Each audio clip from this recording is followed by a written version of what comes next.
Alright, what's up internet? So I just tried to do a short explaining everything that comes into this or what you are seeing, and it was too long. I'll still post a section of it, but it's better to do a longer length video so I don't have to kind of talk fast and ramble through everything really quickly. So what is this? What are we looking at? We're testing out some equipment this week. It is the Fronius. This is sold as a mobile welding unit. It is a cordless, it's battery pack. So that's the main focus on this, is being able to have 150 amps to the torch without having to rely on plugging into anything. So this here is the AccuPocket 150-400 TIG welding machine from Fronius. My welding provider, Ryan, he's my gas provider with WeldStar, excellent company. I've been with WeldStar for 10, 11, 12 years now. Excellent company. I get my gas and all my consumables, gloves, everything. And I get all my welding advice if I have any questions from WeldStar, Ryan, my welding provider. So how did this happen anyway? This is one of their demo units. He said, here you go, use it, let's do some videos, give reviews, being able to help any of the viewers out, giving any explanations from my own personal opinions. Not paid in any way. My welder, if anybody here that has been subscribed for a while, you know that I weld off of the HTP 221 Invertig primarily, and then I also have an incredible amount of experience on Miller Dynasty as well. So between Miller, HTP, and now getting to weld off of the Fronius, I think I'll be able to give any viewers or help anybody out that's looking for any knowledge on this particular comparison from the Fronius, the HTP, and some Miller Dynasties as well.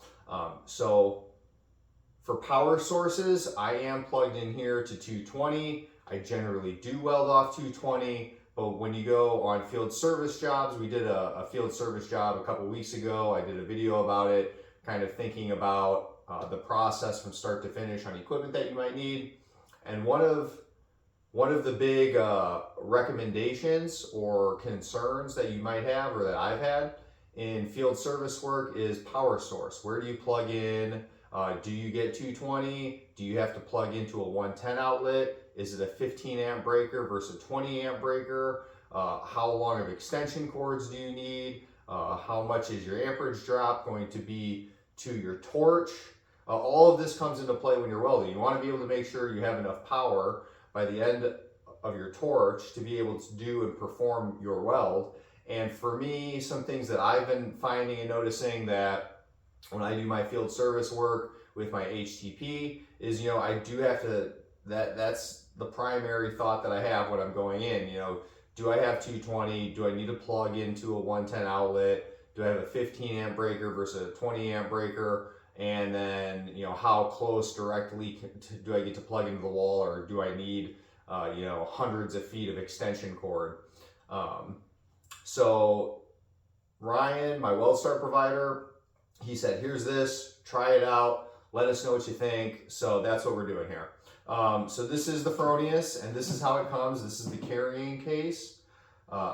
I'm sold right away off of this. When you have to load all your equipment, and especially your welder, you want to make sure that it's being taken care of from start to finish. Moving it out of your shop, moving it into a field service location, the elements that it might be in, and then being able to move it back in. There's a lot of moving parts in that, and you want to make sure that your equipment is always safe and well taken care of. So for the Fronius to be able to come in this carrying case is a huge selling point for me. You can't see it in here, but it's got a foam cutout, so everything sits in here and has a place for it to go.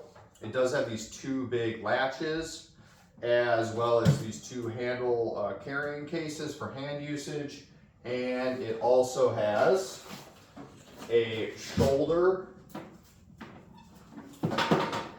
It has a shoulder strap, so you can put it around your shoulder, and on top of this you have your handle here, and you can't see it, but it's also on wheels, so you can roll it in and out. You don't have to carry it, you can roll it. really, really easy in and out, I think. So this is the machine itself, right? One hand, fairly lightweight. It does seem to be constructed heavy duty. It doesn't seem cheap or flimsy or floppy. And this right here is your power source. So this here plugs right into your machine. Your ground, right, plugs right into the front of the machine. Your TIG torch as well. Let's find it. There we go. And that plugs into the front of your machine as well. Your gas line.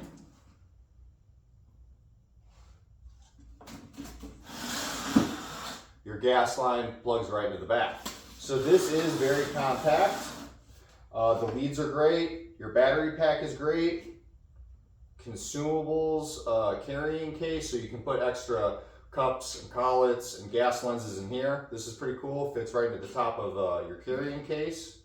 So yeah, we're gonna get this thing set up, do some welds, and give an honest opinion about what this has. There is gonna be my main explanation on this, or what I'm testing, versus the HTP 221 invertig to the Fronius Accu Pocket 150-400 TIG machine, is going to be different tungsten sizes, as well as my power, how I feel that I'm getting enough power to the torch. So my power supply for these videos are going to be plugged into a 110 outlet, and what I have here in the shop is 15 amp breakers. So I can already tell you this, HTP advertises the 221 invertig to have 150 amp output plugged into 110. That is, I believe, with a 20 amp breaker. I have done the HTP, and I already know this, that in my shop anyway, from my experience, plugging the HTP into a 110 outlet with a 15 amp breaker, it will absolutely blow 150 amps right off the bat. So I have done it at 90, works great, 100, 110, 120, 130, and 140. 140, you can sit there and weld for a quick minute, but you will pop the breaker or the outlet quick. I have also plugged that into the wall directly. I have also plugged it in with a 100-foot extension cord. There is a little bit of a drop, but I can't notice it too much with a 100-foot extension cord. In my opinion, I have talked to some union electricians about the amperage drop while using extension cords, and it seems like you really don't start seeing too much of a drop until you get to like 400 feet on an extension cord. So that was told by me, by my electrician. I personally haven't ever used an extension cord that long before, but just for some knowledge to keep in your back pocket, I guess. So let's plug it in and get started.